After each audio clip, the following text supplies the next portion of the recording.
既然他什么都听见了，那你也不需要再瞒了。你放心，我不会让他把你给开了的。就算说他这次非常生我的气，还是要把你给开了，那也没关系。那你就过来给我当助理，工资一样多，怎么样？还是不要了吧，长期的，我可伺候不了你啊，大小姐。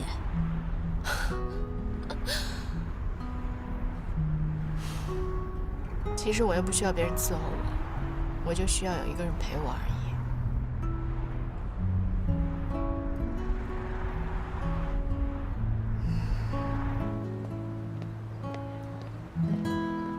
小成，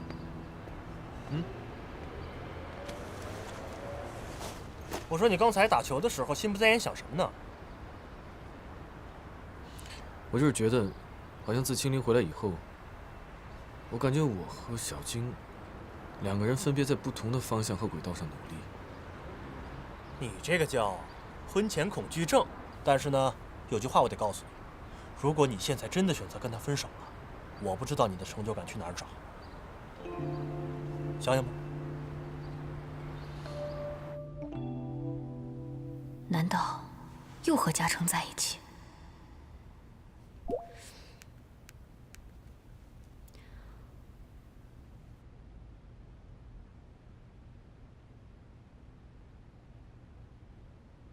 拨叫的号码暂时无人接听。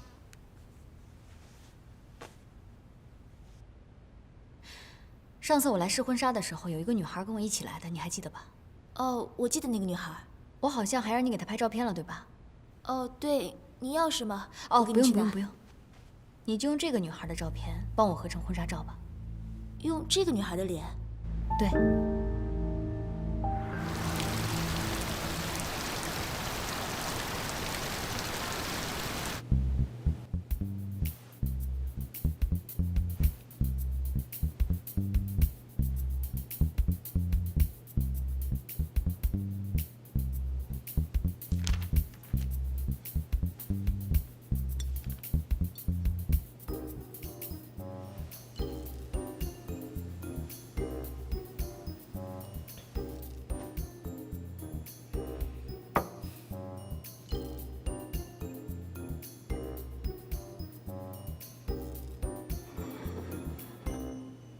给我加点水。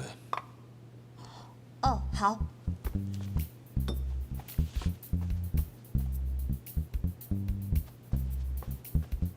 你走，那是不是说明你不开除我了？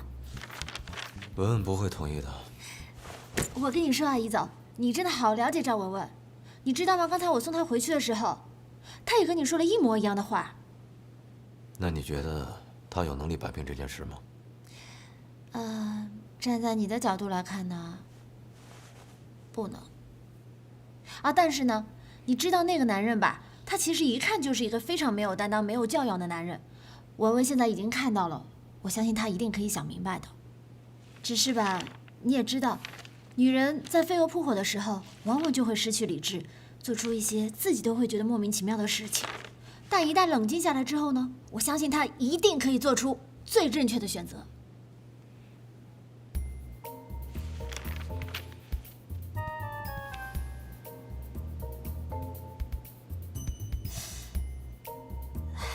没事。你是说你自己啊，还是说赵文文？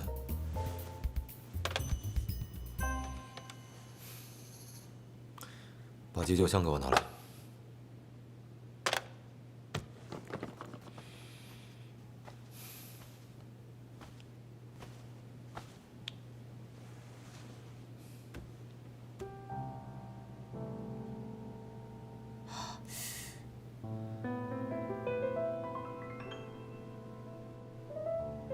1个小时以前，你给我汇报的是全部吗？绝对是全部，所有细节都没有落下。劝他把酒戒了。这，只能要易总自己命令他了。于总，急救箱来了，你怎么了？啊，你没事吧？给，有哪个？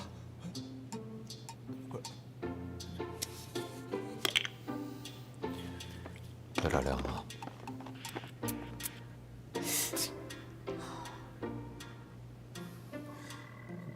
师姐，你手怎么了呀？哎呀，这就是你的不对了。你这犯了错误，你也犯不着摧残自己的手吧？易总，张凯在上班的时候，他看热血漫画。喂，我是在关心你，当着易总面你打我小报告。还好，骨头没什么事儿。漫画出到多少回了？报告易总，出到278回了。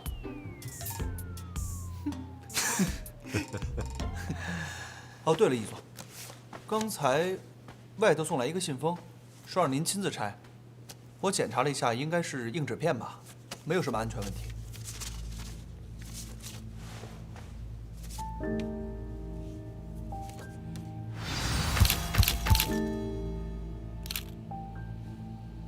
我竟然看到有一个人在偷拍赵文文和李亨利，全身黑色，黑帽子、黑衣服、黑鞋子，穿得跟个黑衣侠一样。果然拍的是赵文文啊！谁呀？一个穿着全身黑色的人，还戴着棒球帽，那天就在咖啡馆门口就逮着赵文文拍。你都看见他拍了，你不抓他回来？那天我的注意力全都放在他晕倒的事情上了，我马上就送他去医院了，没顾得上。你觉得这是谁干的？这还用猜吗？明天就是格兰城配套设备的定夺会了，这个节骨眼上送这种东西来，很明显是在威胁咱们呀。所以施一清东想利用赵文文的事儿，在格兰城项目上反将一军。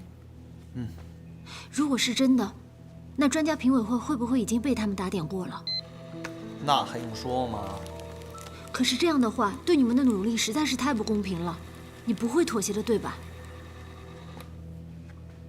这些照片，我们3个谁也没见过，千万别告诉文文。知道了。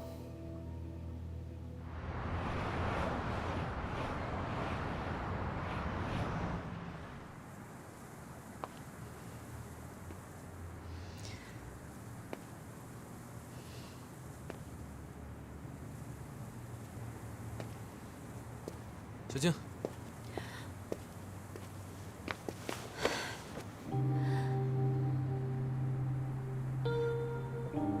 怎么了？发生什么事了？小静，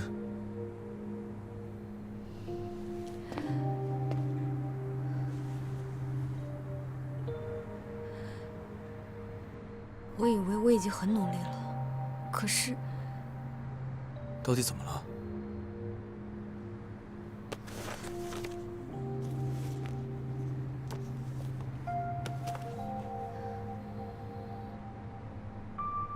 我一直觉得我们2个人很快就要结婚了，他就能把触角伸向易总。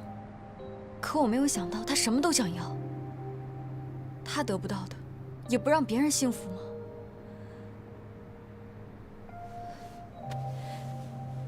嘉诚，这个女人太可怕了，再这样下去，我怎么能够踏实啊？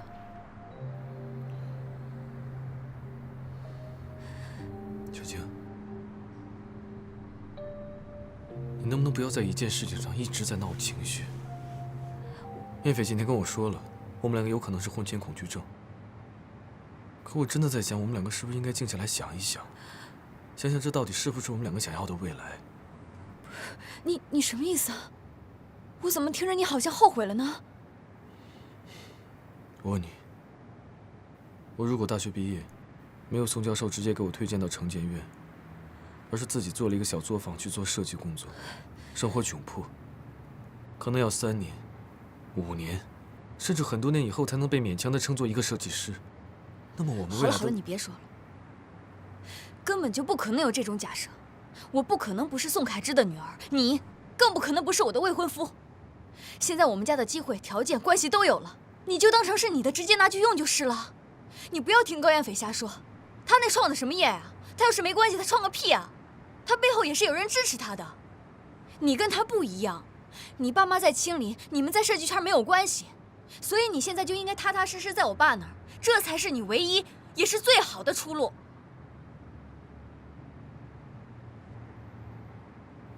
小姐，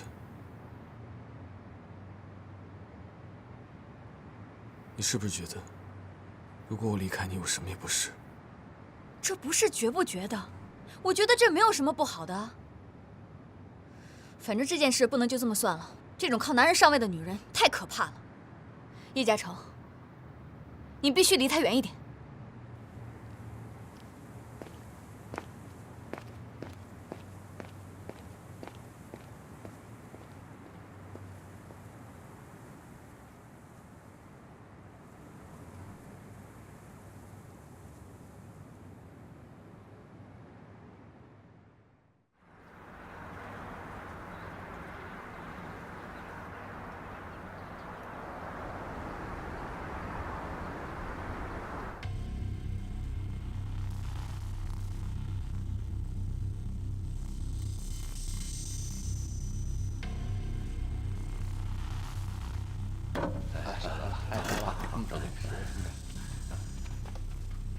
请。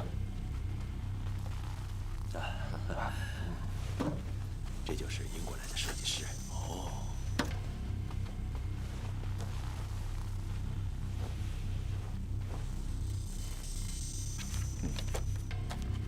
外来的和尚会念经吗？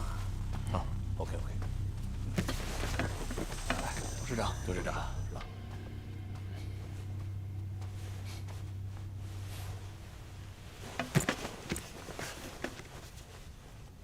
为了这个格兰城的项目，说句老实话，我真的是操碎了心，整夜的睡不好觉。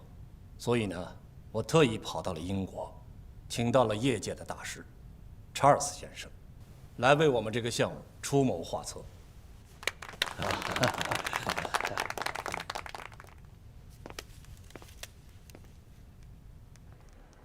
开始了没有？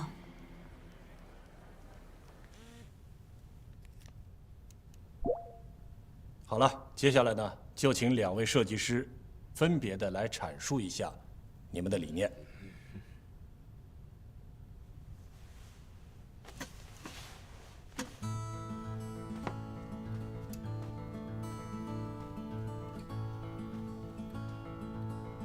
在座的各位前辈，大家好，我是城市建筑设计院的设计师叶嘉诚。我的设计理念是 极简环保的邻居，第二个家。大家可以通过 PPT 看到，我对中央配套的一个设计是硬成一个椭圆体，总共6层，地下2层，地上4层，顶层会有阳光玻璃顶。整个中央配套设计应该有3个出入口，每一个出入口都会有玻璃长廊联合组成，其中一个入口向内延伸30米，则可直通小区中央内部。中庭的亮点是一个玻璃旋转楼梯，它由藤蔓盘绕。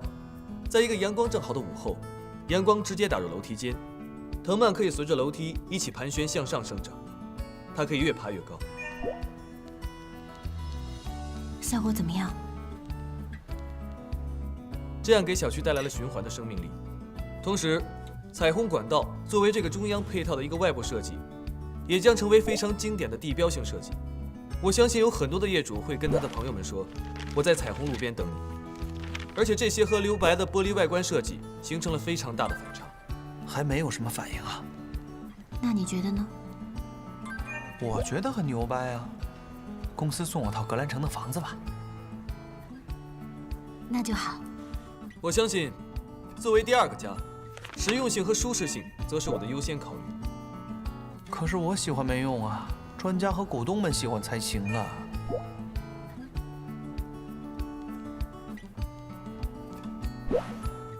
谢谢大家。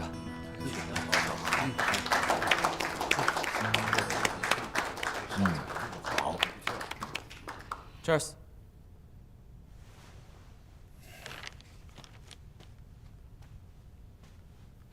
Thank you. It's fantastic. Thank you. I love it. It's your turn. Thank you. Thank you. Dear respected, my name is Charles Bean, It's a pleasure to be here today and introduce to all of you my concept design. My concept design is about the London.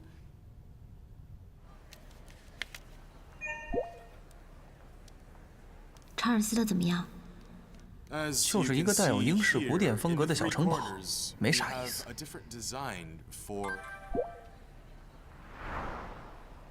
那你觉得我们有优势吗？ Like I've mentioned before, they are all different styles with different concepts. 比叶嘉诚的要显眼一些，因为最高处有6层，是瘦高型的，有点大笨钟的样子。易总怎么看？ As you guys can see, like I've mentioned before, they're all different styles with different concepts, and I believe you will like them all. 我哪知道啊？ Because 他面无 it 表 is 情， truly, 听起来很认真。我怎么有一种不好的预感？ it is unique and special. Thank you. Thank you very much.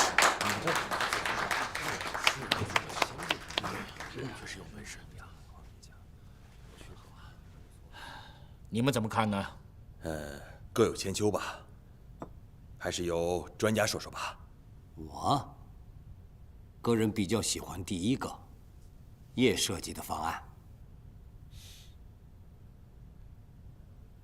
这样吧，要不然咱们就别墨迹了，咱们就直接打分，10分制，请3位专家给出2组数字，咱们取一个中间的平均值，怎么样？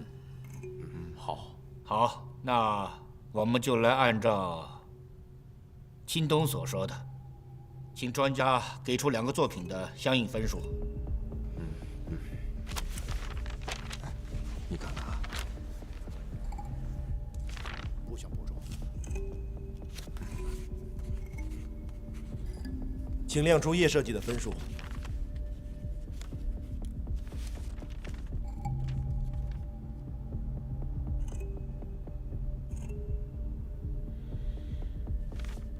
请亮出查尔斯的分数。哎呀，还是查尔斯技高一筹啊！确实，也没差多少。赢过来的就是不一样啊。这个结果呢，我赞成。第一个设计呢，我觉得太简单了。败了。当然了，它也有它的亮点，但是以这种人文和环保为考虑的，这无形中呢流失了咱们这个项目所需要的华丽呀。我就听说澳门那边正在建一个什么威尼斯人，哎，咱们可以建一个小伦敦人嘛，挺好啊。这人啊，一看就记住了。再说了，这格兰城啊，就是个标准的住宅，业主们呢，也大多数是普普通通的工薪阶层。你跟他们说环保、生态循环，以及这个极简主义什么的，他们懂个屁呀！不好意思，在座的各位前辈，我想说2句。这一次，我首先要感谢易茂集团能给我这样的一个机会，让我去挑战学习。其实商业领域的设计，我接触的并不多，这次机会对我来说受益匪浅。刚刚这位前辈所说，工薪老百姓不在乎生态以及环保，这一点我非常不认同。我认为生态环保是一种生活方式，更是一种生活态度的普及，不应该有偏见。纯钢筋和水泥的建筑它没有生命力，就是再普通的住宅，它也是一个家。伦敦虽奢华，但它毕竟是意象。你说的这些没用，你就是个设计师，也一样，不懂市场，不懂生意，别扯那些没用的理想。哎，你的设计就明显比查尔斯设计的工期要长啊。我们要的是什么？我们要的是在极短的时间内，去解决这个危机的基础上，再来吸引别人的眼球啊。什么意象不意象的，只要新鲜漂亮就可以了嘛。裴总，你觉得呢？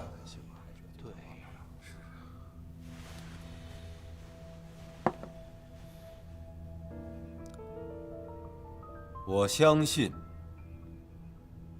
3位专家给出的结果舅舅不远万里的把查尔斯从英国请过来，为了我们这个项目，自然是有他的道理的。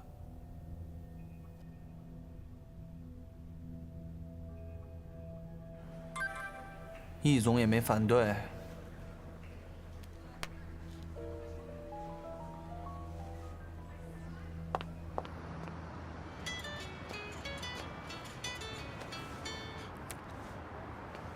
喂，宋教授。我下午就赶回去了。您都知道了。我没事，那我下午去找您吧。拜拜。嘉诚，你不要在意啊，这个会议一点都不公平。你上去吧。我陪你待会儿，我就上去。我没事的，你走吧。那好，我不吵你。不过你真的不要往心里去。虽然我知道你对待你自己作品的评价很在意，但刚才在会议室的那些人根本就是一些生意人，他们不能代表所有人的。他们不用代表所有人，他们代表他们自己的意见，我的作品就不会被采纳了。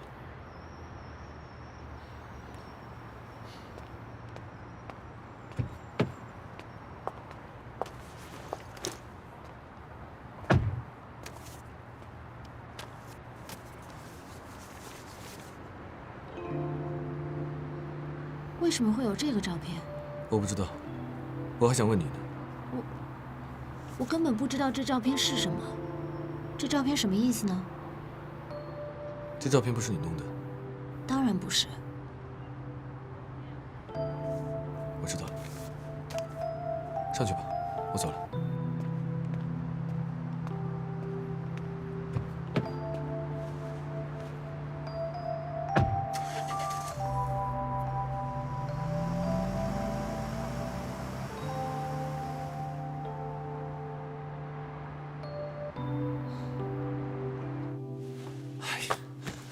易总，咱们就这么轻松的让易新东占上风了？这董事长还把赵总给请过来了，这是为什么呀？这不明摆着让他看你笑话吗？这会不会跟赵小姐的事情有关系啊？哎，这不是让易新东一箭双雕了吗？他巴不得破坏你跟赵家的关系。我就是要让他得逞。什么意思啊？他露出的尾巴越多，外公看得就越清楚。我们只需要静观其变。你说，这易钦东到底知道多少关于赵小姐的事情？这就不好说了。易总，我想跟你谈谈。师姐，我知道你要说什么。那你为什么还要纵容这样的不公平发生呢？谁呀？叶嘉诚啊？傻子都能看出来，这件事情根本不是在设计上出现问题，而是你们这些大老板根本就理解不了作为一个设计师的心血，还有他专注在这件事情上面的精力和时间，包括激情。我们这种大老板，我真没想到，你也是不在乎的。师姐，这我们跟设计院合作是有正规合同的，他工作，我们付酬劳，咱们又不是没给钱，你替他着什么急啊？这不是钱的问题。OK， 这不是钱的问题，也不是设计的问题，那你还有什么问题吗？我为什么要在乎呢？我们这种大老板，为什么要在乎一个建筑师的挫败感？师姐，如果你再因为情感，或者说因为你的冲动影响到了工作的话，即便是赵文文给你说情，对不起，他不责任。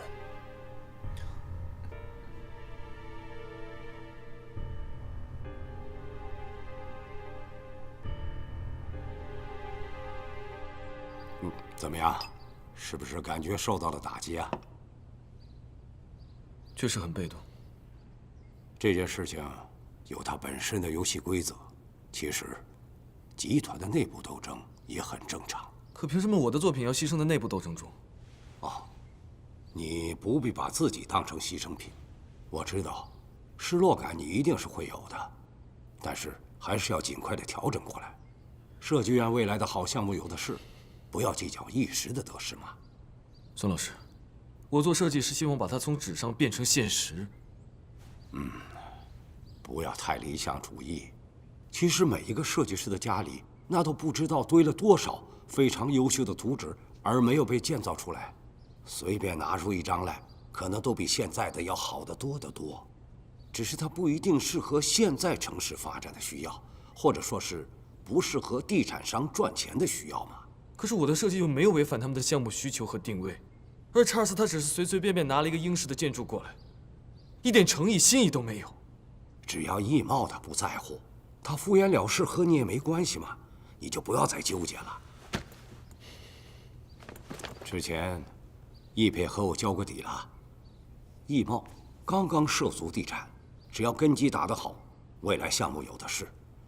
我们设计院根本又不缺项目，易茂只是一小单，维护好关系，目的就已经达到了。易佩这次欠我一个人情，未来有机会他一定会还上的。我明白了，这些门道和设计本身并没有任何关系。嘉诚啊，你很聪明，不过也不要只沉浸在自己的设计世界里。关于你自己未来的定位，你该好好想想了。好了，晚上啊，我有个饭局，跟我一起去。要见的是几个非常重要的人物，你也认识认识，或许对你的未来很有帮助啊。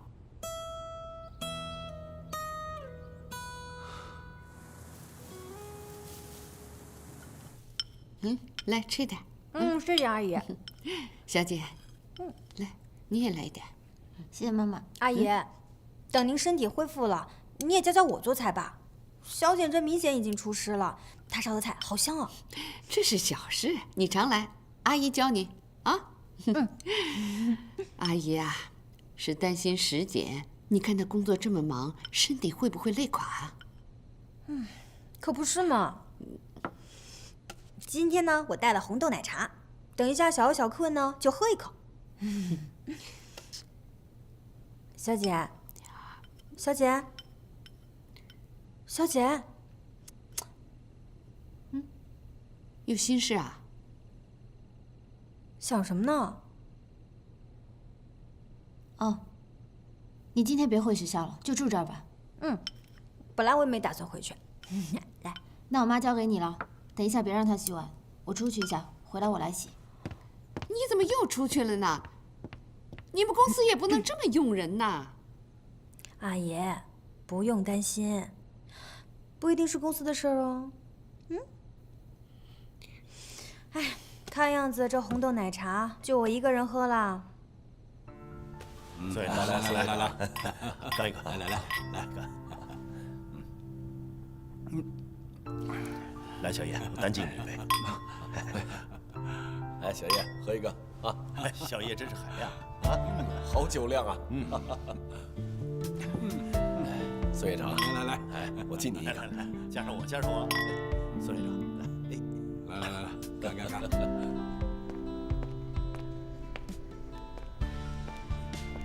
宋院长对小叶这么喜欢，夸他没边儿了。你没听说吗？啊，小叶是宋院长的准女婿，城建院未来的接班人。说是设计部优秀青年设计师，好听吧？哦，这样啊，我说呢，看来这个小叶啊并不简单。宋院长对他的女儿那是没话说的，先搞定他女儿，然后呢搞定宋院长，这样呢就可以背靠大树，平步青云呢。听说他格兰城方案没通过的事儿，也让宋院长给压下来了。哦，看来这小子也没啥本事，徒有虚名，只会抱大腿。他抱谁的大腿呢？宋院长的女儿那可是有名的大美人儿，便宜都让他给占尽了。明白了。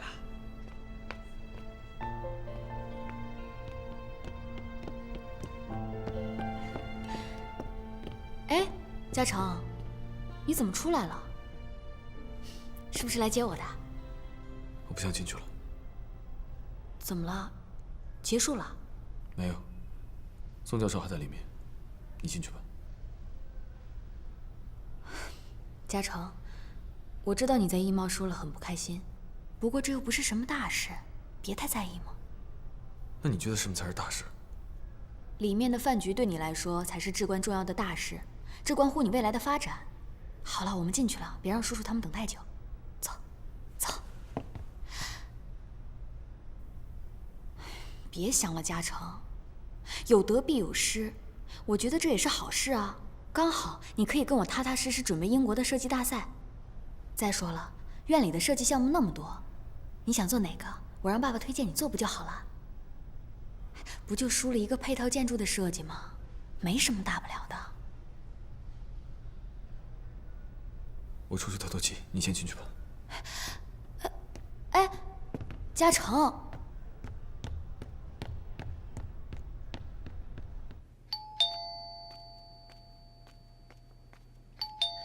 谁？赵小姐你好。易总派我来取点东西，我可以进来吗？谢谢。取什么？啊？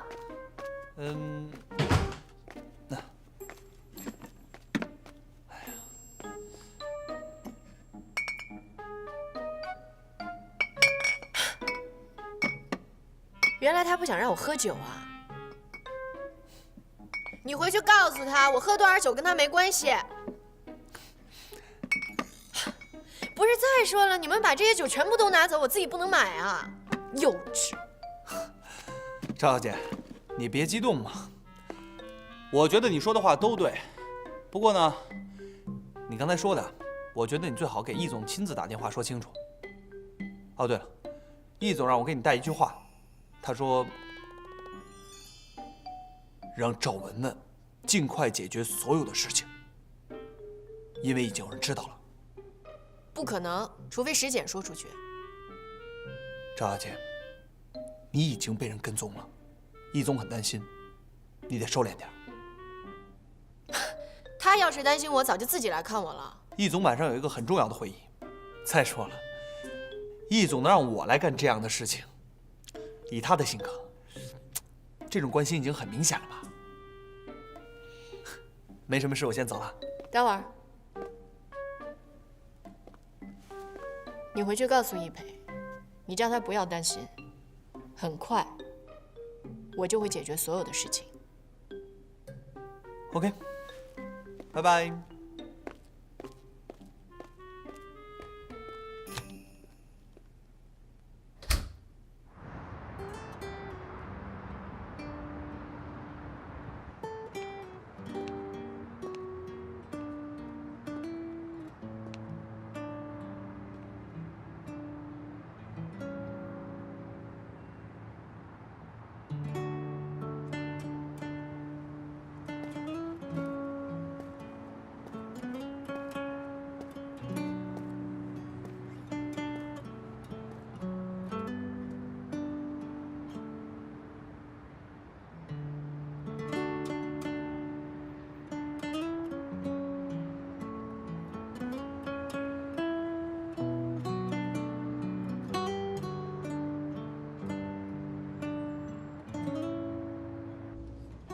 原来二位都认识啊！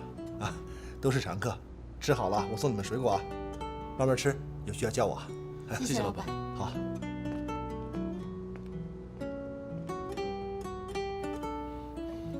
那张合成的婚纱照，不是我。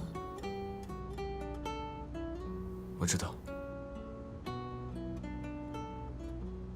还有今天医贸的那个结果，也不是你。我也知道。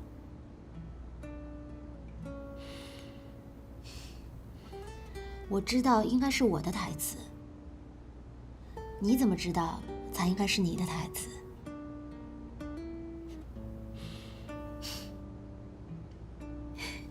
快趁热吃吧。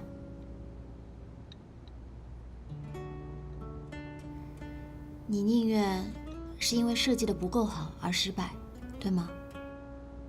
对啊，不够好或是不对，我可以不断的去修改或去完善它。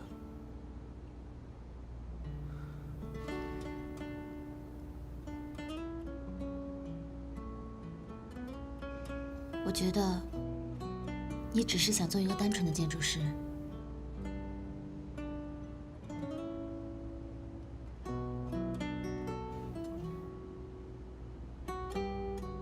但就现在这种情况继续发展下去，恐怕不行。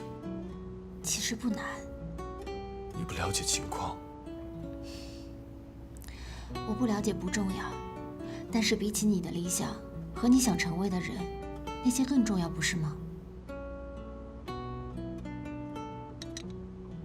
我看过你的研究生毕业论文，那些你自己写的内容还记得吗？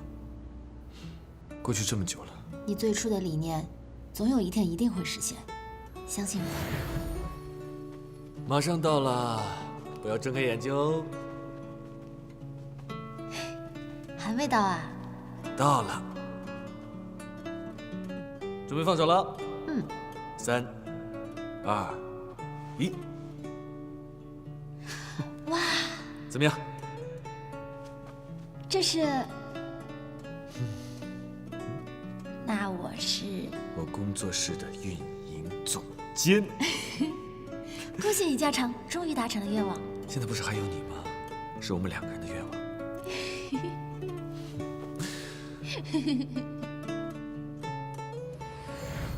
只要你不放弃。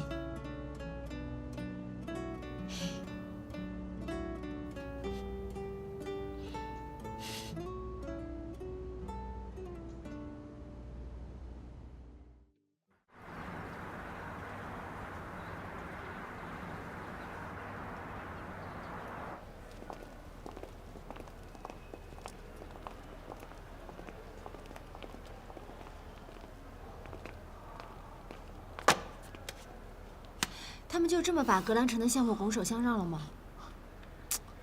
评选结果都已经出来了，板上钉钉的事儿。哎，这易新东横插一杠，也算是插成功了。他一心想跟我们作对，鬼知道还会发生什么事情。可是我们都知道，我们喜欢的是叶嘉诚的设计。易总就这么轻易的答应了，他连反驳都不反驳，争取都不争取一下。我知道你有情绪，我也有情绪。可是咱们有情绪，咱们得控制住。易总告诉过我们，要顾全大局，必须放弃一小块阵地的得失。Do you understand？ 所以就要为了他们的大局来牺牲我们，是吗？你知道叶嘉诚对待这个设计有多么的用心，多么的努力吗？这个结果根本就对他不公平，太让人寒心了。对，是太让人寒心了。可是鬼知道那个易钦东花了多少钱把那个英国王子给忽悠过来。又花了多少钱摆平那些所谓的什么什么专家评委？所以那些专家评委，他真的是用心的去评定的吗？他真的是站在用户、住户的角度去考虑的吗？他们才不会管那么多，因为他们根本不住在格兰城。是啊，所以我们问题就在这儿。真正住在格兰城的是每一个业主，那我们凭什么要去听那些所谓的专家的意见，而不听听业主的意见呢？如果我是这个业主，我当然也希望我可以对我生活居住的小区的环境设施有我的发言权和选择权啊。你说的都没错，可是我天真的师姐，你站在开发商的角度想想，哪个开发商会自找麻烦去问业主的意见呢？业主众口难调。那为什么我们易茂不可以呢？如果别人做不到的事情，我们易茂做到了，对我们来说也是一个非常好的宣传点啊，而且对我们的2期发展有很好的广告效果。你的意思是？我的意思就是，让格兰城的每个住户对待叶嘉诚和查尔斯的设计再重新做选择，重新投票，为叶嘉诚再争取第2次机会。就这么决定了。小杨，帮我调出格兰城所有业主的资料，人名、电话、地址，通通打印出来。全部业主吗？一共多少户？哦，我看一下，一共1207户。打吧。好的。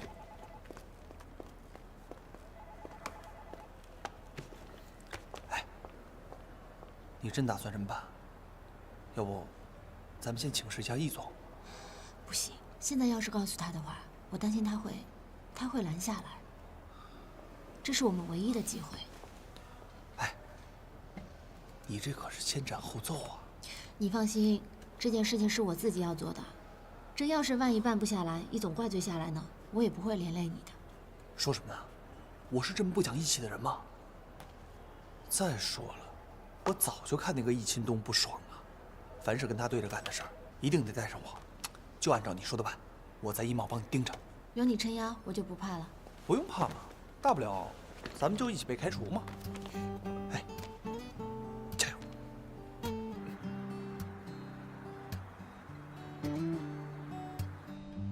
你的意思是一户一户的去找那些业主们投票啊？对啊，因为我相信业主他们一定会有自己的眼光，而且你的设计都是在真正为他们考虑，所以我相信他们会有这样的判断力。可是业主们有1000多户，我们这样一户一户的去找他们，会不会太不现实？没有试过怎么知道不现实呢？再说1000户算什么？就算是1万户也得去试一下。我相信只要我们有耐心，没有什么是做不来的，辛苦一点不算什么。你对我这么有信心啊？哪怕只有1%的希望，我也愿意去为你尝试。而且我对你的设计非常有信心。你该不会是不敢接受业主的考验吧？你不必故意激我，你知道的，我为了设计可以做出任何事情。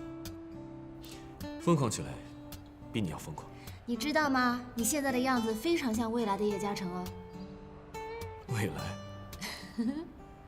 那是我跟未来的一个秘密，一个关于时间的秘密。我知道，你对这次比赛的结果一直耿耿于怀，可你真的不必特意为我做这些的。我不是为了你，我是为了你的设计和你的作品。因为如果真正的好作品、认真的想法被白白浪费掉，那才是最令人失望的事。好，我去准备一下。嗯。昨晚在嘉兴小吃铺，是我认识嘉诚以来第一次看到他那么失落、那么沮丧的样子。没有想到嘉诚也有这么无助、迷茫的时候。我很希望我能够给到他一点鼓励。一点支持，早日变回我熟悉的那个嘉诚。喂，你好，刘先生，我是格兰城项目的负责人，我们想针对格兰城的配套设计方案，来征求一下您的意见和想法，所以请您给我一个邮箱地址，我们把设计方案发给您。好，谢谢，再见。我把格兰城小区的设计报告做了一个简约的 PPT。这样让业主们能更明白我们在说什么。我已经约好了一些业主的时间，我现在打算去见他们。我跟你一起。可是你设计院今天不用上班吗？还是不要耽误你工作了。放心吧，我已经请好假了，总不能让你一个人孤军奋战。但这可不是1、2天的事儿哦，你请这么久的假，对你会不会影响不好？我从上班第1天开始到现在，1天病假没有请过，放着这么多病假不用，什么时候用啊？别可视了，走吧。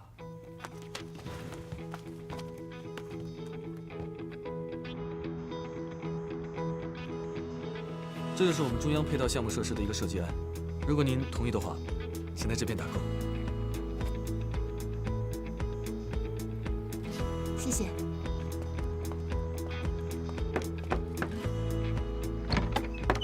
谁啊？你们是？你好。不好意思打扰一下，我想请您对格兰城中央配套项目设施的。你好，请问能做个调查吗？不好意思打扰一下。我没时间。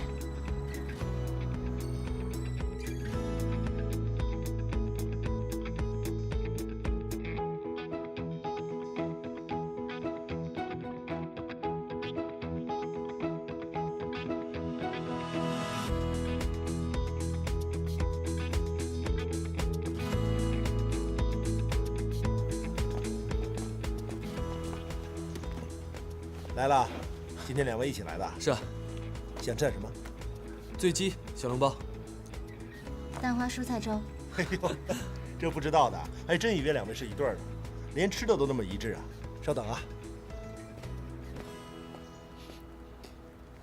对了，我们现在总共收到600多封邮件，400多封是那些业主当面投票的，还有100多封是没有投票的。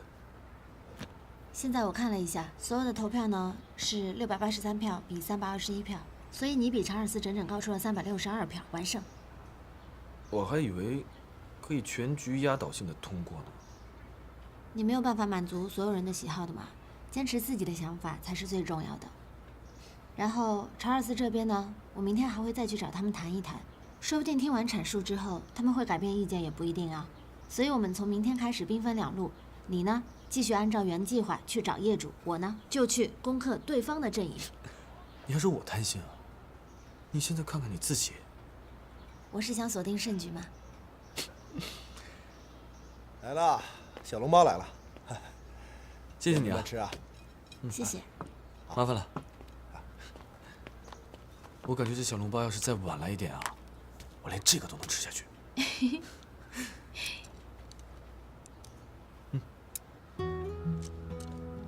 未来，我与嘉诚的婚姻中，我一直是那个被保护的人，从来没有替他烦恼过任何事。现在能够跟他一起并肩奋战，是一种特别不一样的体验。能够为他分担，哪怕一点点的烦恼与忧愁，我都很满足。我越来越有信心，嘉诚或许可以第二次爱上我。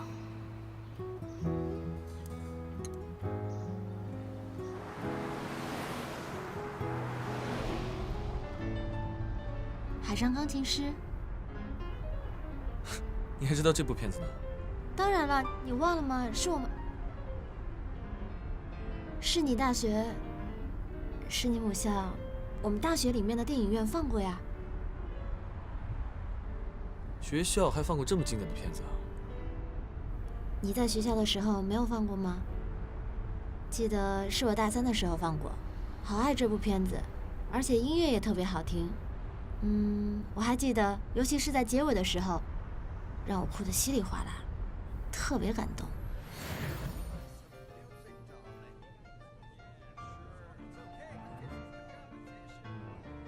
为什么每次都要看这么感人的片子？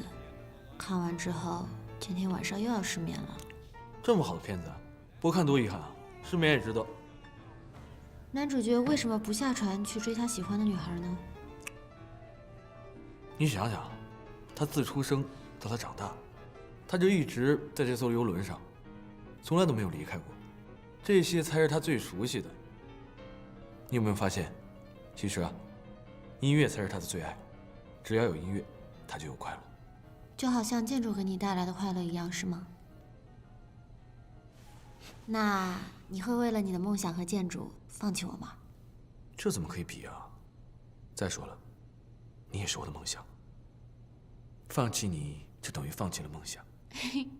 I love you， 老公。我也爱你。我也特别喜欢这部片子，这段《Pin in Love》是里面我最喜欢的一段音乐，你知道吗？本来那个男主角在漫无目的的一通乱弹，可是突然在甲板上出现了一个姑娘，也不知道那个姑娘是在往里面相望，还是在照镜子。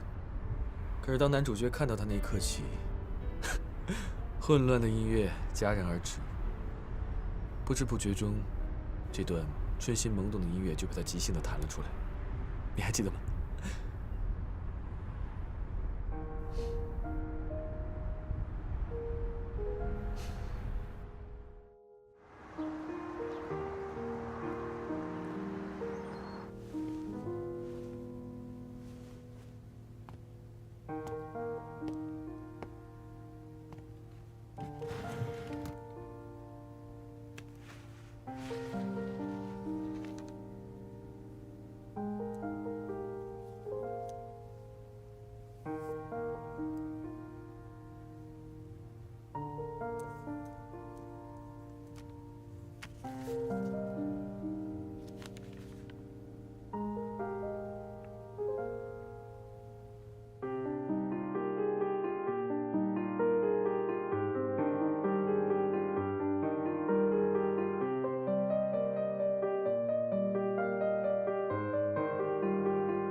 我们终于做到了这些原本以为不可能完成的任务。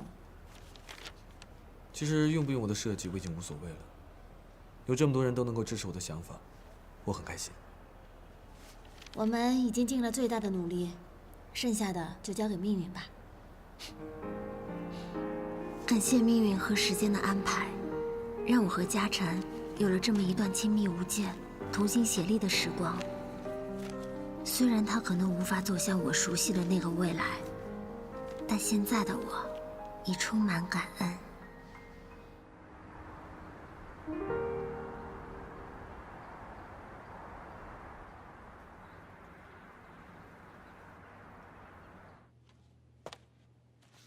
易总，这是什么？这是关于格兰城配套设计的调查。这件事不已经过去了吗？你怎么还在纠结这个问题啊？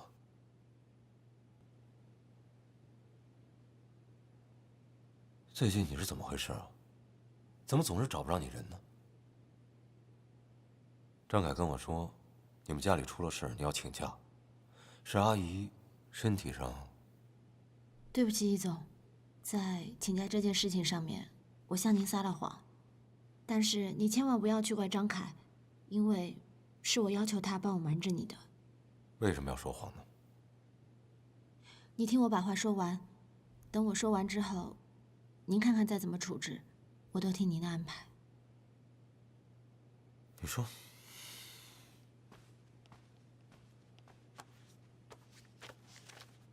易总，这些文件夹都是针对格兰城一期1207户用户对待格兰城配套设施方案进行的投票结果。其中叶嘉诚呢是获得了835票，查尔斯他获得了372票，所以叶嘉诚比查尔斯整整高出了400多票。这些调查都是真实有效的，我都全部认真核查过。所以我觉得易总在格兰城的配套设施这件事情上面，我觉得如果只是单纯的去听取专家的意见，会有失公允。毕竟格兰城的业主他们才是真正的使用者，所以他们的意见才是最重要、最有意义的，不是吗？虽然这个结果未必能影响最终的决策，但起码我们向业主传递了易贸是尊重业主的，而且是会为了业主切身利益去考虑。当然，这无形中也是为公司做了一次有价值的宣传。所以这些就是我最近做的所有的事情，也是我请假的全部原因。说完了。那你在做这件事情之前，为什么不来请示我呢？好，我来替你回答。你担心我会因为赵文文的事情对于易勤东妥协，你担心我会阻止你做这件事情。那好，我就想问你了，你做这件事情的真实目的是什么？如果我在你心里头只是一个只关心自己利益的人，你还指望我有什么作为呢？我除了把所有的事情向您汇报之外，我也别无选择。但利益之间，我相信易总一定会有明智的选择。你知不知道你这么做，我很有可能开除你？知道。哦。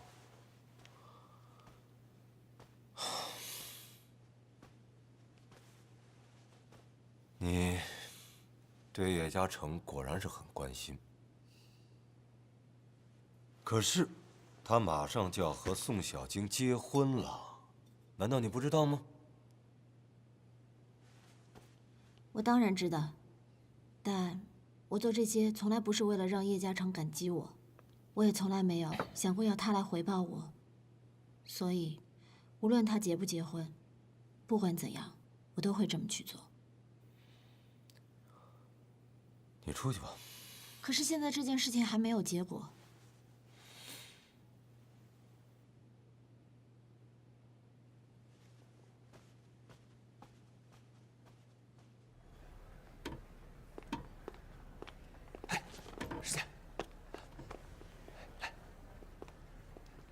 易总发飙了没？什么都没有说，就只是让我出来。一点都没有。哇！完了完了完了！易总不发火的时候才最吓人，他这是要在沉默里爆发。我接个电话。喂，文文。石姐，我要回英国了。什么时候？这么突然？走之前我想见你一面。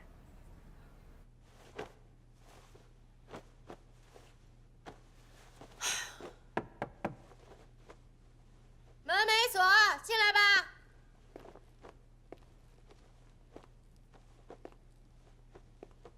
石姐，我这次回英国以后，是不是就没有人可以？真要走？你来干什么？你干什么？你真舍得离开我回英国？放开我！放开我！你放开我！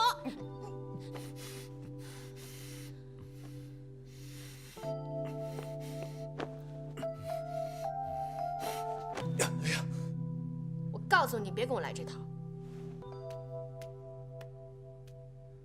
你别违背自己的心啊！你别指望我会回心转意。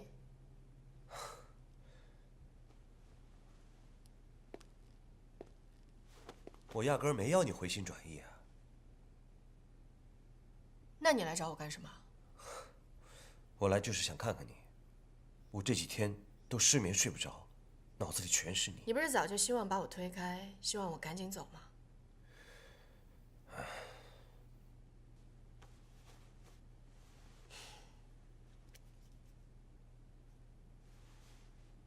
知道他是谁吗？这不是你妈年轻时候的照片吗？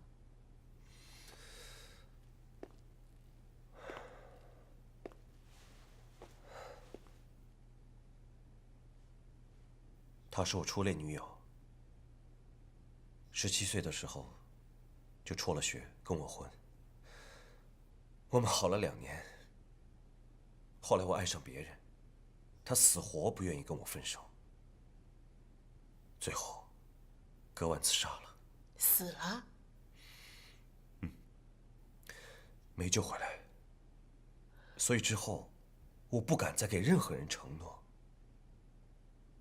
因为我会怕。李亨利，你要是想分手你就分手，你不要编这种瞎话来骗我，行不行？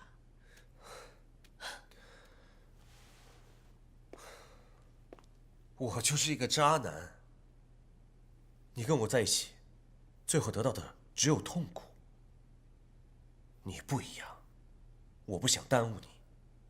所以你就选择逃跑、消失，努力把我推开。我就是一个穷酸三流的地下话剧导演，你是谁？你未婚夫是谁？我凭什么跟你在一起？可能吗？你觉得我会在乎这些吗？你可以不在乎，但我不想欺骗自己。那既然你已经决定了，你来找我干什么？我来找你，就是想告诉你，你是我生命中做过的最好的一个美梦。我现在不想醒，我一辈子都不想醒过来。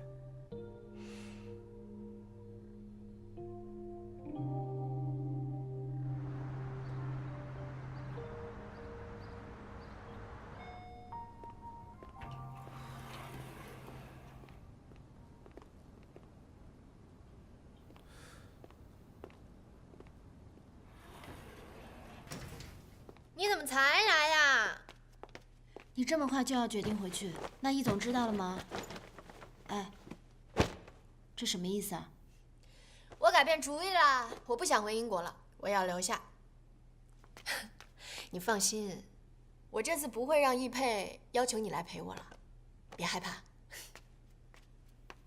所以，你是因为那个李亨利？我刚刚在楼下好像看到他了。石姐，我问你啊，如果我不跟易佩结婚的话，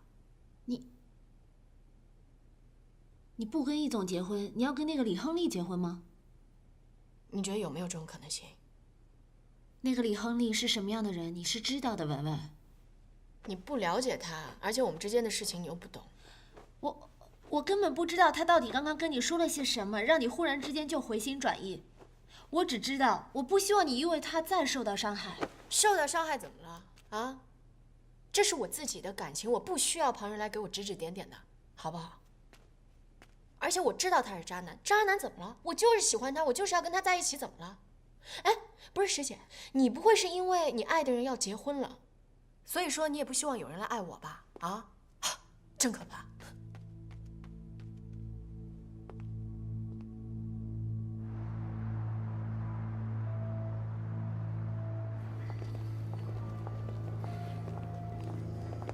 你好，先生，您预订的包房已经开好了，里面请。好，走吧，宝贝儿。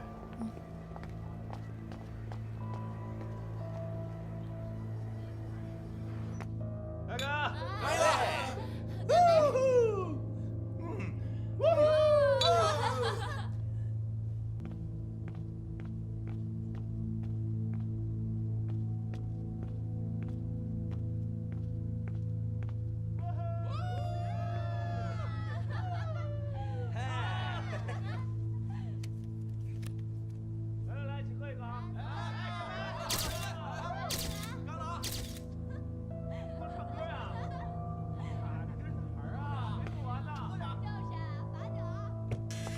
喂，宝贝儿，我那角色已经定了，李导亲口跟我说的。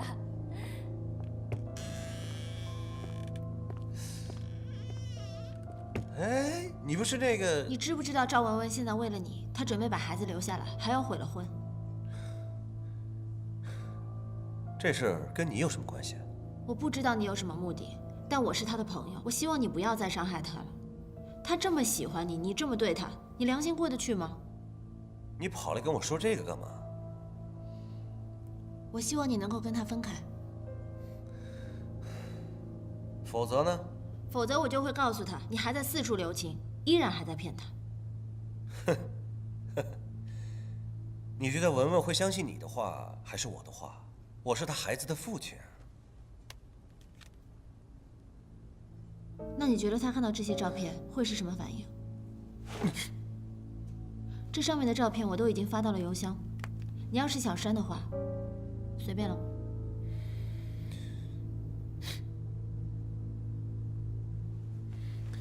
什么条件？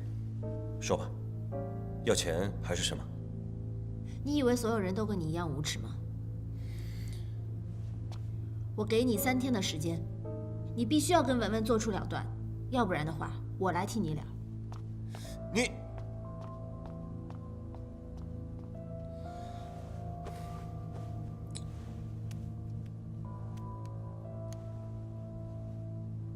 喂，啊，易总。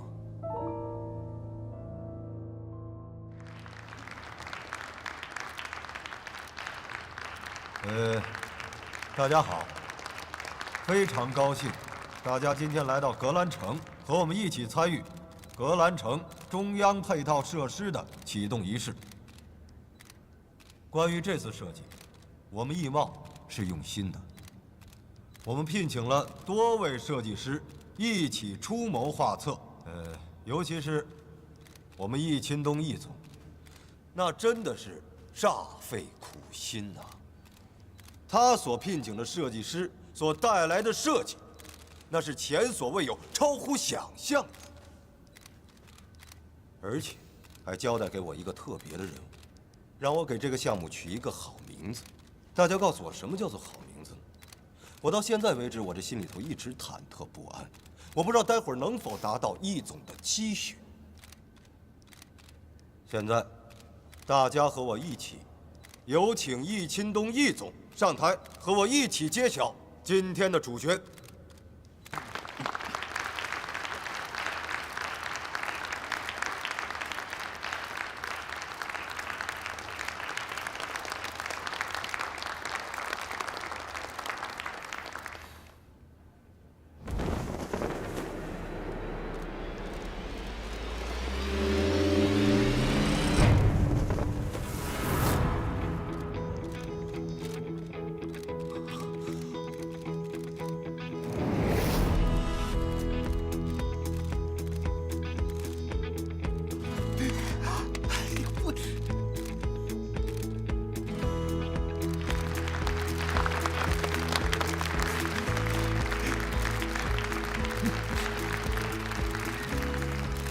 它就是阿尔法中心。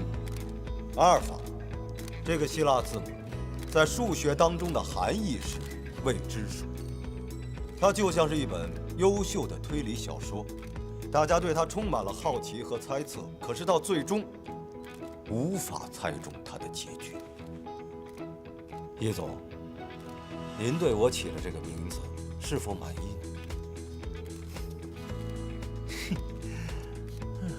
易总，今天带来的阿尔法中心有3项革命：建筑设计的革命，人居互动体验的革命，设计方案最终评审机制的革命。尤其是这第3项革命，那可以说在中国地产界是前无古人的。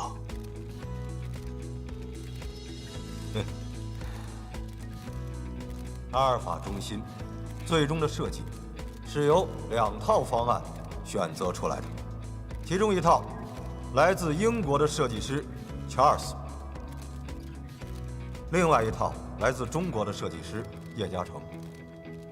本着对每一位业主负责的态度，易勤东易总开创性的将最终评审权给了谁呢？给了格兰城1期1207户的业主。最终，中国的设计师叶嘉诚以835票的绝对优势取得了胜利，而且我们易勤东易总得到了每一位业主的高度认可。每一个格兰城的业主不仅仅是格兰城的使用者，更是格兰城的设计者，大家一起共同创造了美好家园。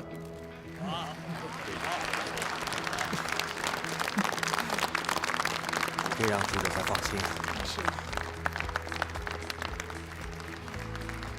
下面有请我们的记者朋友们，想问什么就问什么。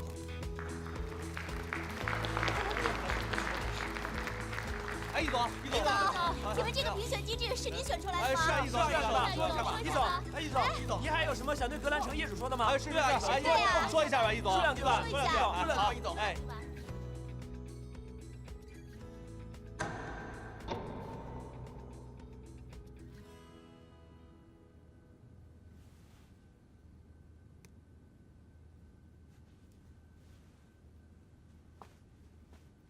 易总，今天实在是太感谢你了，你真的太给力了，我实在是没有想到您竟然会先斩后奏，真的谢谢易总的帮忙，我以为你都已经放弃了。我很想知道，我在你心里边我到底是一个什么样的人？你真的以为我会对你们的努力漠不关心、无动于衷？你觉得我会容忍那样的设计出现在格兰城吗？难道我只知道利益2字？之前是我误会您了，我要向您道歉。怎么道歉？除了对不起，还能怎么道歉？这么廉价的歉意，我不接受。那我应该怎么做呢？还没想好，先欠着吧。道歉还能打欠条？在商场当中，宁愿欠别人钱，不要欠别人人情。而我这个人做事情就特别喜欢别人欠着我的人情。记住，今天你已经欠了我一个人情，将来可能会越欠越多，你还不起。我这个人记忆力特别好，我都会记住。哦。还有事情吗？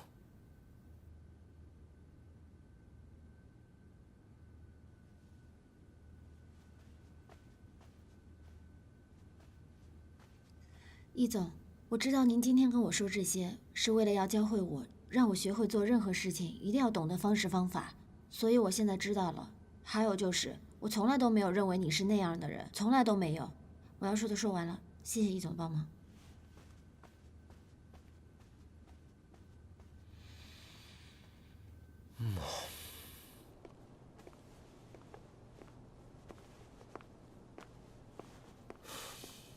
一佩，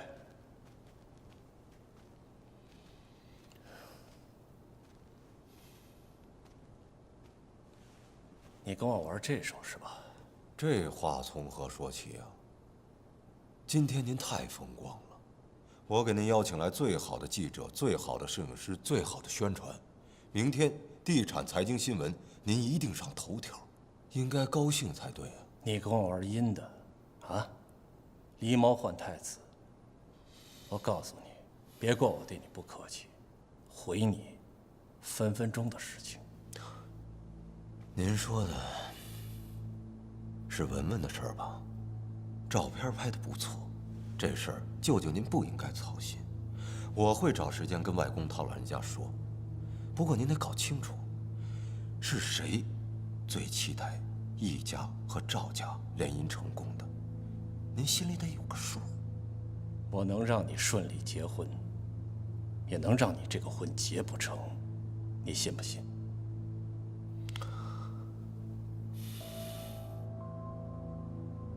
吴木子3岁的时候，跟他母亲吴以欣移居到伦敦。现在这孩子就读于沃顿小学1年级，钢琴弹得不错，数学成绩不太好，平均成绩 B 减。舅舅，这孩子的数学是不是随了您啊？你他妈查我！你关心我，那我也得好好关心关心你。不过舅舅，这孩子太小，他需要父爱和一个健全的家庭，你就这么把人家母子扔到英国，于心何忍呢？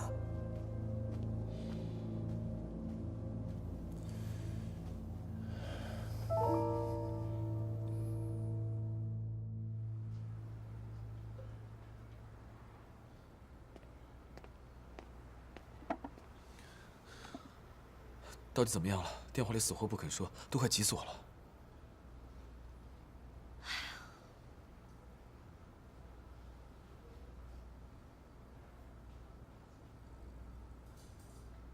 没关系的，反正你不是说过吗？我们只要努力过，尽力过，结果不重要。你笑什么？你骗我！逆袭成功，恭喜你啊！你的方案马上就要被实现了。真的假的？真的。今天易总在现场的时候可厉害了，你都不知道，给那个易清东来了个措手不及。哎，那个易清东和那个查尔斯在台上上不去下不来，他俩脸都绿了。然后我在现场呢，强忍住，憋住不能笑。哟，这两位是碰着什么高兴的事儿了？这么开心啊！嘉诚又有一个厉害的作品，马上就要问世了。是吗？那太厉害了！哎，今天这顿我请啊，吃好喝好。谢谢啊！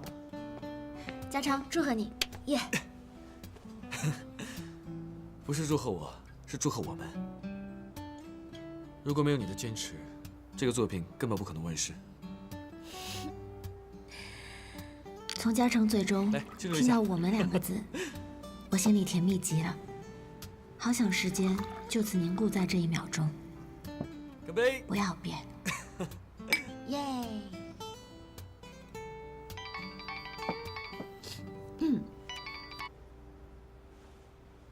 喂。喂，是石简吗？啊，我是石简，请问你哪位？管好你自己的事，别多管闲事，否则小心你的安全。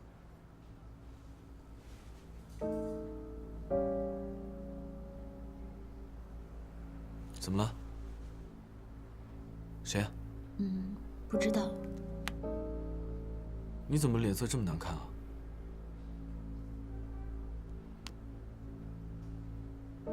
他让我别多管闲事，要不然小心自己的安全。走吧，我们现在去报警。不要去报警了，说不定人家只是恶作剧呢。你觉得这是恶作剧？这是赤裸裸的威胁。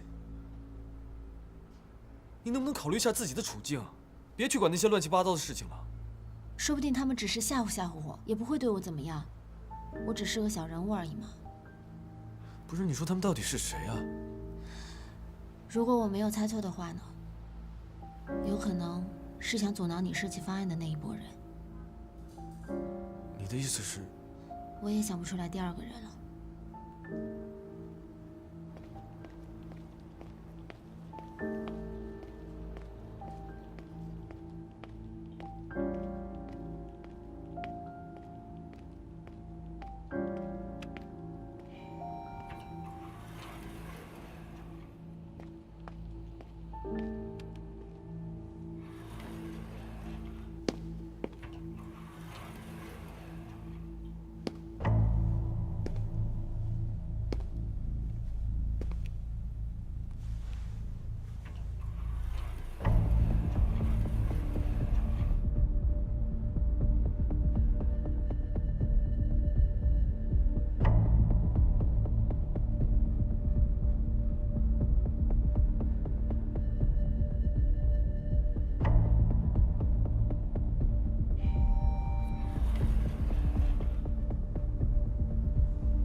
您好，您所拨打的电话已关机。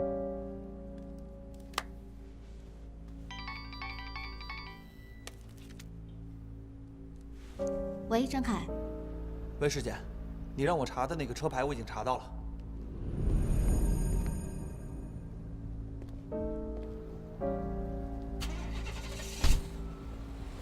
车主姓吴，叫吴玉新。所以这车跟易清都没有关系。没有关系，关系大着呢。这个吴雨欣以前是易钦东的秘书，不过现在离职不干了。我觉得他俩关系肯定不简单。你的意思是？哎呦，你是不是傻呀？你说一个月薪5、6千的秘书，能那么轻松开上豪车吗？所以这台车是易清东给他买的。肯定是他买的。不过你查这车干什么呀？我现在还不太确定，等我确定之后告诉你。先这样，拜拜。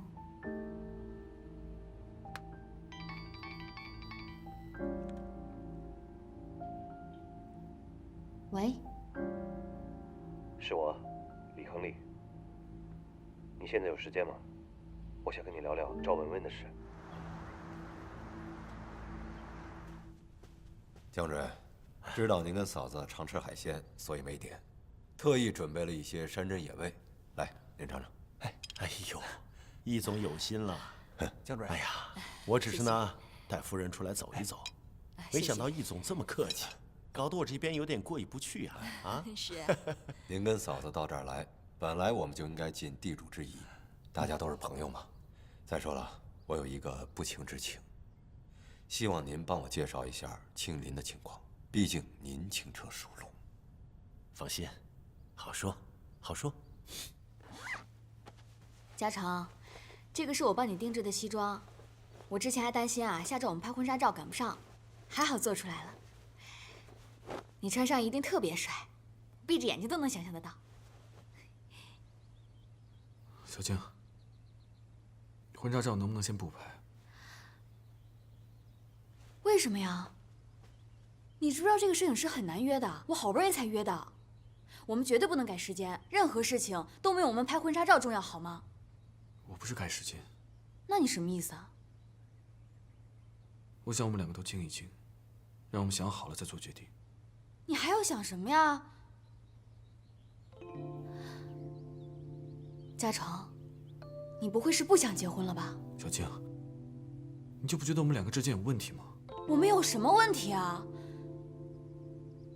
好，我知道你最近压力大，可是现在格兰城的项目不是都回到你手上了吗？你还担心什么呢？这些跟工作无关。那跟什么有关啊，嘉诚？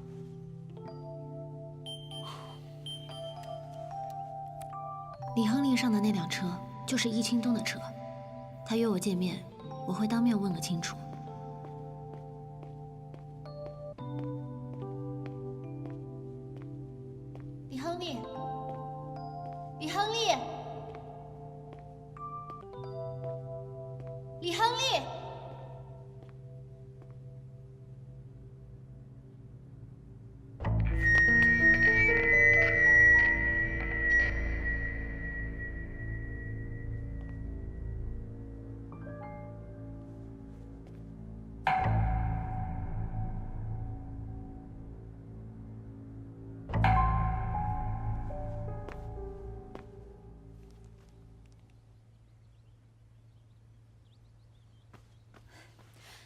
叶嘉诚，你能不能把话先跟我说清楚啊？你稍微等我一下。您好，您所拨打的电话。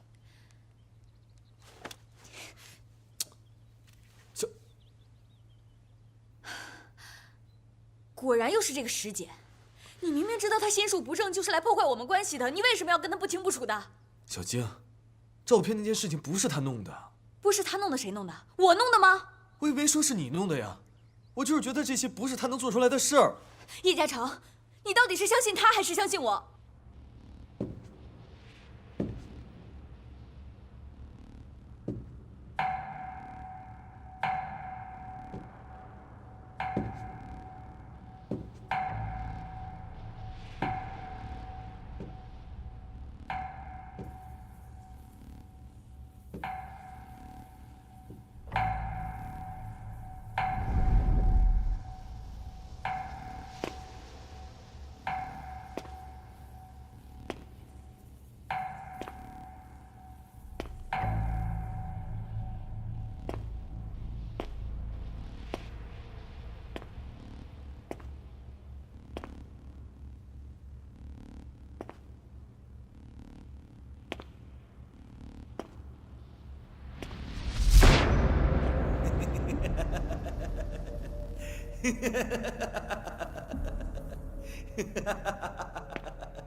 我问你，你是不是因为石简才不结婚的？这跟石简有什么关系啊？这是我们两个之间的事情。我们两个有什么事情？我们俩之前好好的，自从他出现之后，我们俩就天天吵架。如果不是他，我们俩早结婚了。好了，你把手机给我。我不给。我告诉你，如果今天你不把话说清楚，这手机你绝对别想要。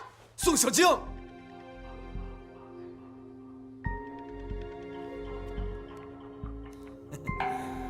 别躲了，出来吧。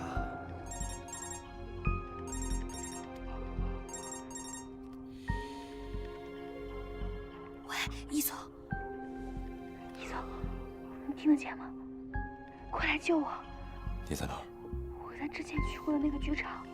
你先别慌，我马上过来。江哥，临时遇到点事儿，我得赶紧去处理一下。改天我再给您和嫂子请罪。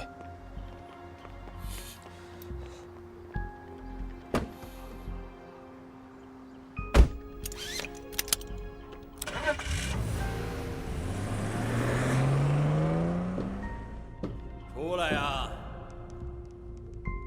别躲了，这儿你是出不去的，躲哪儿都没用。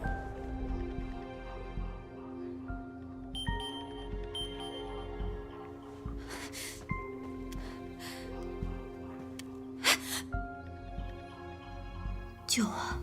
魔力剧场，快！哎，你去哪儿？我不准你走。小晶，时间可能有生命危险，我回来再跟你解释。你不用骗我，我不相信你，你哪儿都不能去。你让开，我求你了！我不让开！你让开！叶嘉诚，你给我听清楚了，如果你今天从这个门走了，你就再也别想回来。我和石姐，你必须选一个。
别躲了，我都看见你了。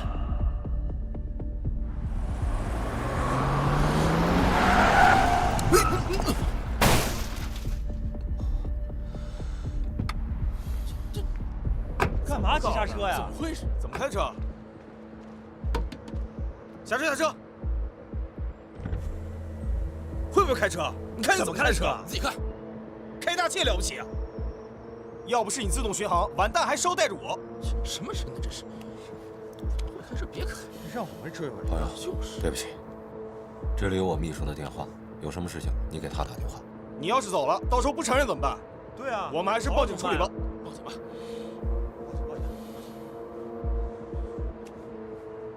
我这儿有张卡，没有密码，需要多少钱你自己说。有钱就是横。对不起，今天走不了。这样，我找人过来处理这事。出来吧。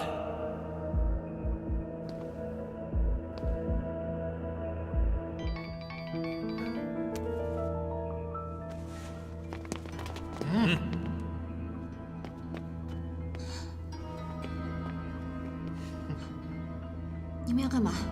之前警告过你，可你偏偏敬酒不吃吃罚酒，非要多管闲事。我不知道你在说什么。你挡了别人的道，就别怪我们不客气。你们到底要干嘛？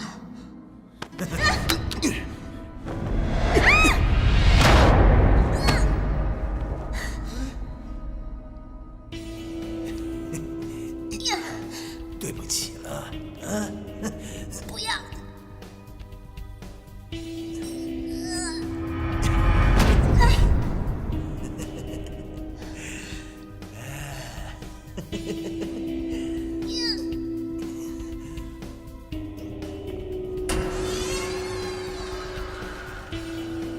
志杰，志杰，嘉诚，我在这儿，嘉诚。志杰，我在这儿，嘉诚。时间。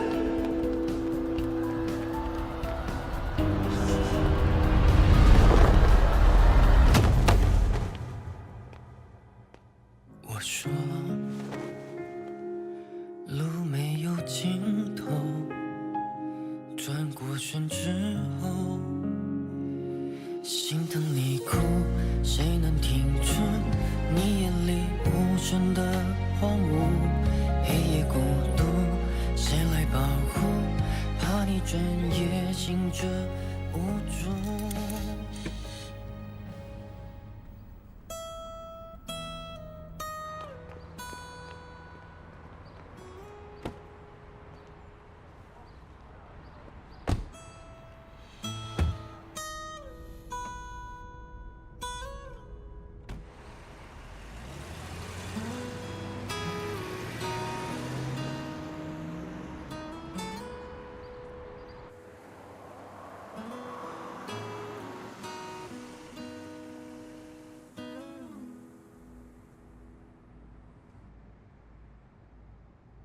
好点了吗？让我再做1分钟，要不然现在上去，我妈一定会一眼看穿的。我不能让她看出来。要不我陪你一起上去吧？你要是上去，她会更多心的。没事的，我自己上去就好。好吧，那你上去以后给我发个短信，我好放心。嗯。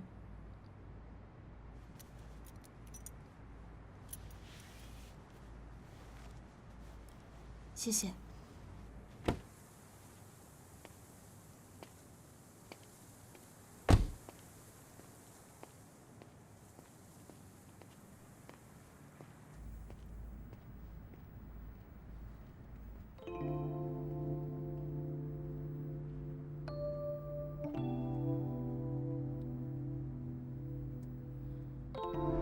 对不起，您拨打的用户暂时无人接听，请稍后再拨。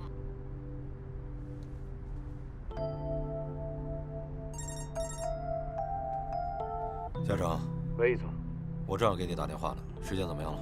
他没事，他只是受到了一点皮外伤，可是我见到他的时候，他差点从2楼掉下来，还好我跑过去及时接到了他。知道是什么人干的吗？约他见面的是李亨利，可是这个人一直都没有出现。易总，依我估计，整件事情和李亨利、还有赵小姐，甚至还有易清东都脱不了干系。其实这件事情不应该我来管。你不用说了，我会处理好的。谢谢你。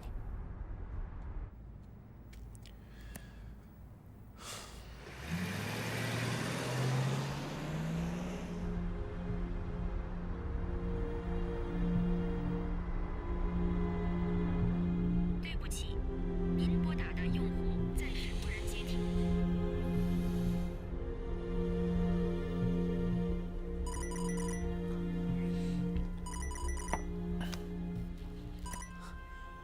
喂，易总。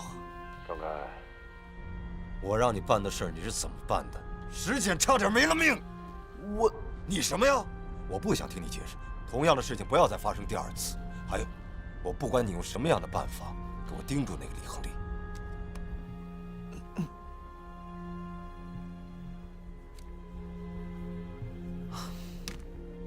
先生，不好意思，您不能进。你出来一下。什么事啊？没看见我正忙着吗？要不然我在这儿跟你聊。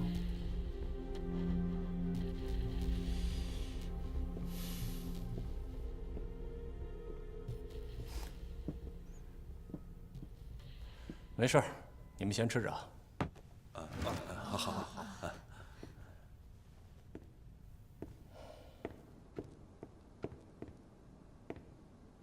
怎么了？找我有什么事儿啊？当着我一帮朋友的面，拉个脸给谁看？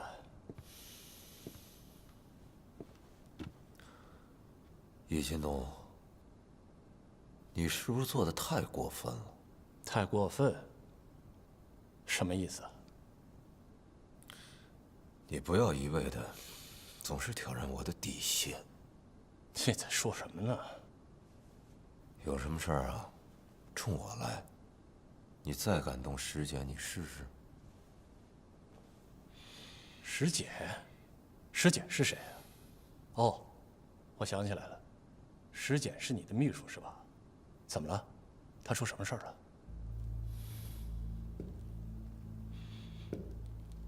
你别告诉我，今天的事情你不知道。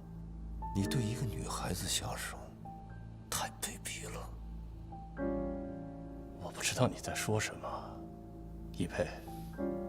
如果我没猜错的话，你是不是喜欢上石简了？啊？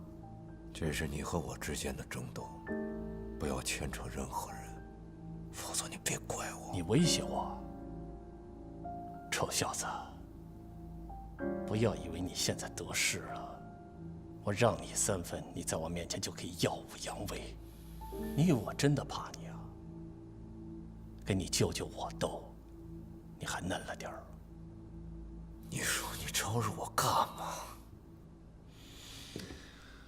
我曾经真的天真的以为，你跟我之间可以和平相处，至少在外公面前，多少会给他老人家留点颜面。可是从今往后，这个想法会从我脑子里抹去。我不会再给你留情面，好自为之吧。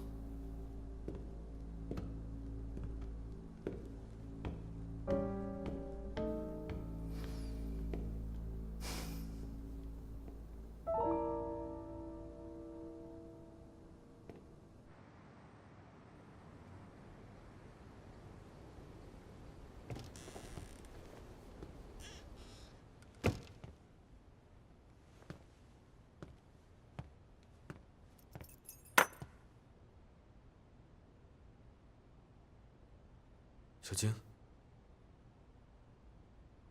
你怎么还在？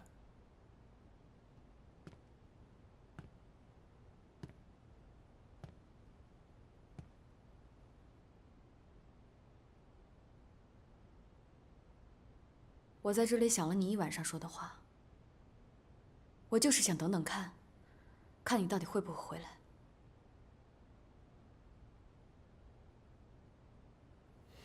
其实我早就想跟你说。嘉诚，我知道你今天一定是有特别重要的事情才会离开的。我当时太生气了，没有仔细听你说，是我不对。没关系，我可以当做你白天说的话从来没有发生过。我可以原谅你。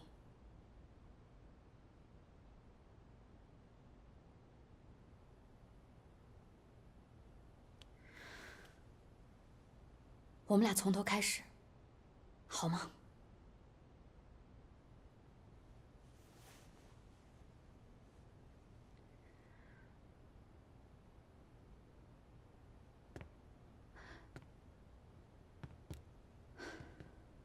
小静，这不是一个谁原谅谁的问题。我们不能再继续这么下去了。我们两个之间早就有问题了，不是吗？我们之间到底有什么矛盾？在别人眼里我们是天生一对，羡慕还来不及，怎么到你这里突然都变成了问题了呢？就不觉得我们两个越来越陌生了吗？之前也是因为这样的小事，我3番5次的忍你。可是我最近真的觉得我越来越不认识你了。结婚照这件事情，你为什么要这么做？啊？我们为什么会走到今天这个地步？我不想再这么折腾下去了。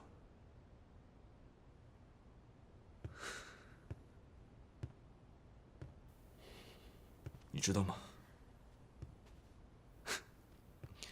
我特别怀念我们两个上大学的时候。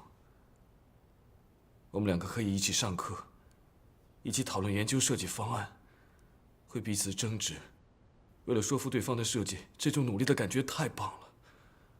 可是随着我们毕业之后进入了设计院，我们这种相互奋斗、相互扶持的时候越来越少。最后，你完全对设计失去了兴趣。你曾经告诉我，你说婚后你想做一个全职太太。小静，这一切都离我们一开始的预想真的差得太远了。你做这些决定的时候考虑过我的感受吗？你一个人规划了我们2个人的未来，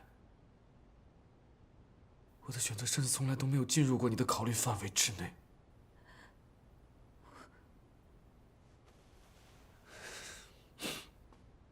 你记得吗？那天晚上在街边，我问你，你是不是觉得我没有了你，我就什么都不是了？你当时没有正面的回答我，可我知道你心里面就是那么想的。直到那一天那一刻，我才知道，原来我在你心里面就是那样的一个形象。你知道吗？别人怎么说我根本不在乎，因为他们不了解我。跟你不一样，你是我未来的另一半，你应该是最了解我的人。可恰恰在你心里面，我变成了一个需要女朋友、需要岳父去扶持、去走关、去走后门的一个没有骨气的人。是，这在别人眼中，这是梦寐以求的。可我不一样，宋小青，我不需要这些所谓的便利，这些已经变成了我的心理负担。我希望别人认可我，是因为我的努力，是因为我的设计，不是因为我的背景和我的关系。让我过上这样的生活，跟我死了没有任何区别。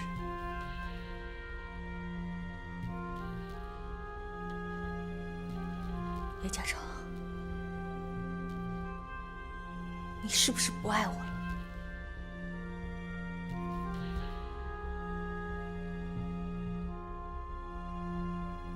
小静，我们不得不承认，我们2个对未来的生活方式完全是2条不同的道路。我们压根儿就不是一类人。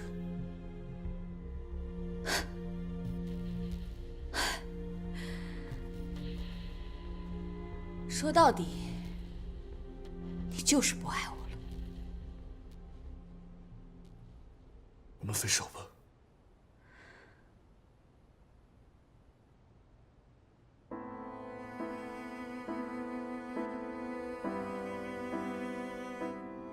分手？你竟然敢跟我说分手！再这么下去，我们彼此只会给对方增加更多的伤害。够了，叶嘉诚，你不要再为你自己找借口了。师姐没有出现之前，我们哪儿都没有问题；她出现之后，我们哪儿都是问题。你根本就是移情别恋，你根本就是爱上师姐了。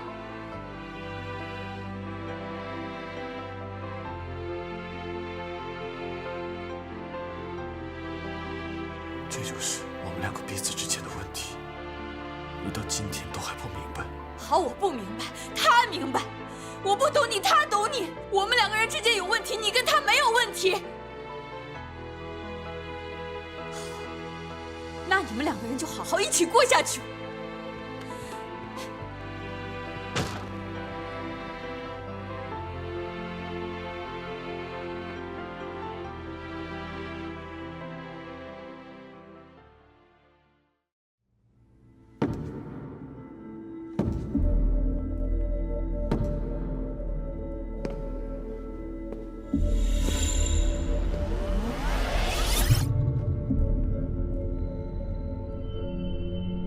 小笼包，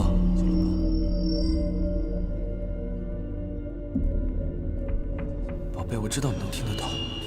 小笼包，该听听音乐，活动活动。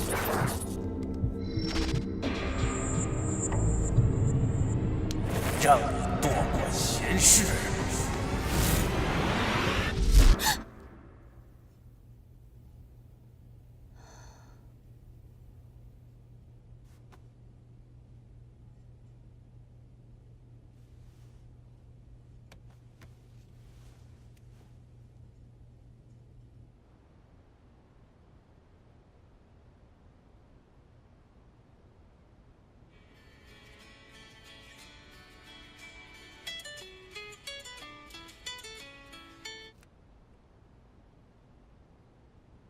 喂，不好意思啊，有没有吵醒你睡觉？没有，还没睡呢。你也睡不着吗？不是，你这大晚上的不睡觉，是还在想白天的事吗？我刚刚从噩梦中惊醒过来，然后就有点不太敢睡了。梦见什么了？我梦到今天发生的事情，还梦到10年后发生的事情。你还梦到10年后发生的事情了？都发生什么了？我梦到我们俩坐在一班飞往南美的飞机上，然后途中飞机遇到气流，然后飞机就急速。师姐，我知道，今天发生的这些事情或多或少的可能给你留下了点心理阴影。可你不能让这个阴影的面积扩散。你要想，你现在不仅安然无恙，而且你未来也不会有事的。你就是太紧张了。我知道。哎，要不这样吧，我给你多点东西，啊，保证你很快就能睡着，特别有意思。设计主体思想，作为城市广场，首先要有集体集会功能，其次要有一定的观赏性和休闲性，要体现广博精深的历史文化特色，还要有恢宏的时代气息。这是什么呀？我自己发明的一个，社会建筑家的催眠文啊。只要听10分钟，绝对进入梦乡。不信你再闭上眼睛试试。真是服了你了。那我继续读了。热切期望业主对设计。这样的睡前电话，真是又陌生又熟悉。以前嘉诚出差的每个晚上，我们都是这样煲着电话粥，谁都不愿意先挂断，最后总是看谁先撑不住了，在电话那头先睡去。设计本体。时间。时间。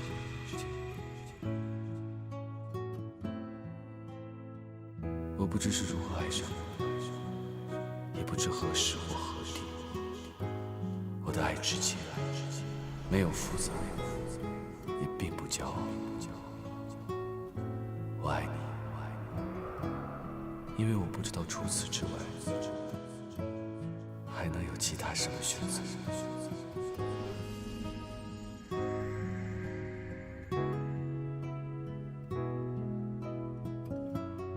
时间，时间，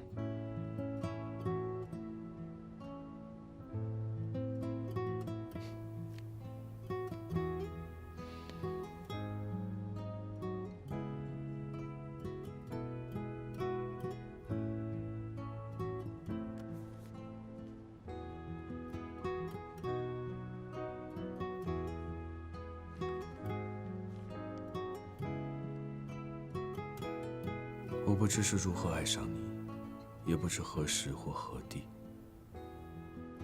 我的爱直接，没有复杂，也并不骄傲。我爱你。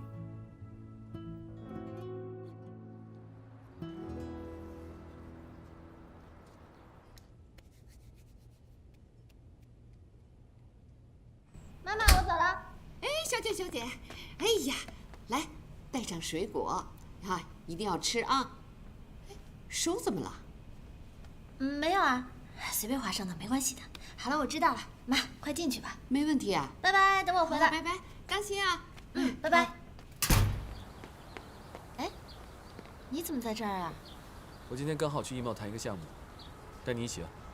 反正这段时间我也经常往艺贸跑，去能带个顺风车吧。可是什么？你是嫌我的小车不够高级，还是想拒绝我这个兼职司机啊？我可不敢说拒绝。那你还愣着干嘛？你看，现在距离你迟到还有不到15分钟的时间，我就是舒马赫上身，我也不一定能保证你准时到达。可是如果……行了，上车。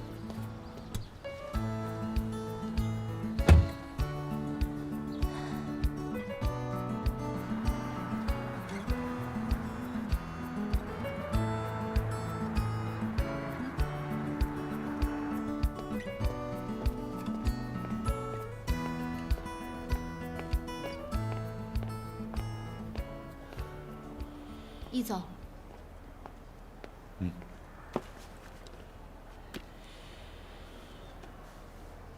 哦，没事儿，易总，只是一点轻微的擦伤而已。昨天你给我打电话的时候，易总，我知道昨天您在陪青林来的重要客人，实在对不起，我不应该在那个时候给您打电话。有没有耽误到您谈重要的事情？从现在开始，赵文文的事情你不用再管了。李亨利那边你也不要再有任何联系。如果让我知道，你不用再在艺贸出现了。